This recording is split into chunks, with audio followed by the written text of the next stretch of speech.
Hello from my house to yours as I have a little one playing and enjoying life to the fullest. I think about all the heavy emotions we're feeling. Heavy emotions that we're feeling right now about the things that we want to do, the things that we like to do, and the things that have to get done.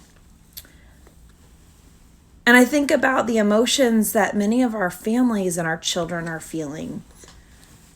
The burden that they feel on top of the burdens that we feel. They feel when we hurt.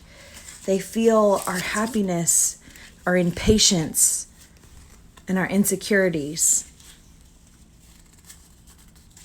And so I want to share this book with you. Boy with the Big Feelings by Brittany Winley, illustrated by Jacob Suva.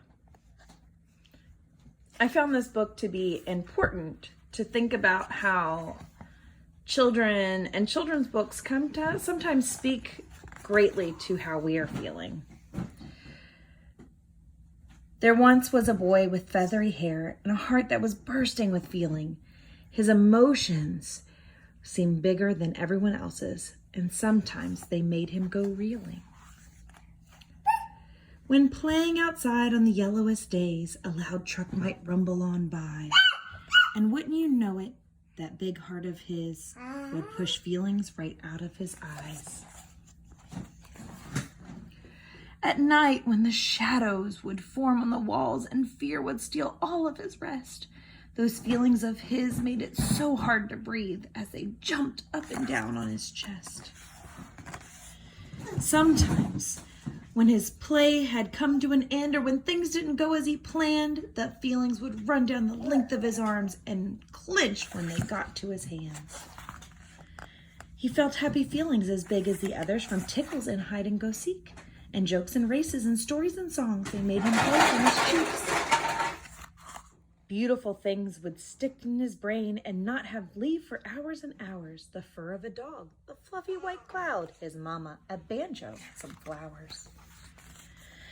But when someone he loved was a very hard day, he'd just feel he'd been over-equipped to feel all their feelings as deeply as they, which would quiver right out of his lip. He wondered, why me?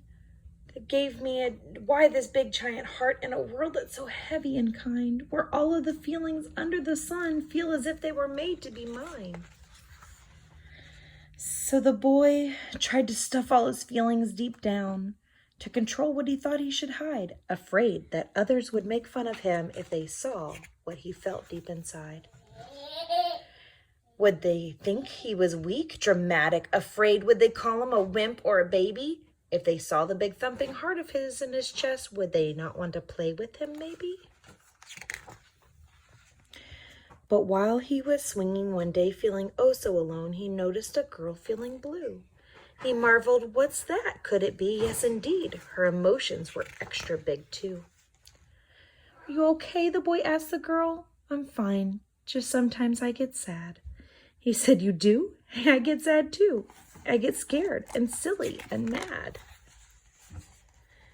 The two became pals who shared their big hearts, not feeling they had to pretend when they needed to cry or to laugh big and loud, since feelings had helped them be friends. And soon they noticed there were other big hearts in the classroom, the playground, the bus, and they smiled and they learned that it wasn't just them. Big emotions affect all of us. The boy and his friends slowly felt less alone with the feelings that lived deep inside them. Emotions might feel big and scary sometimes, but that's no reason to hide them. We hope you enjoyed that reading, and we hope that you use that not only for kids, but for all of you, to know that God is with us. As I read in Zechariah, God even talks through the prophet about the emotions they're feeling. And I know we're all kind of feeling a lot of stuff right now. And so I hope that you can reach out in prayer to not only God, but have prayer with us as pastors and leaders of the church. We are praying for you. And we pray that you find peace and rest, that you find that you are not alone, and that there are many of us that are willing to play and feel along with you, the good, the bad, the sad, and all in between. Have a great night.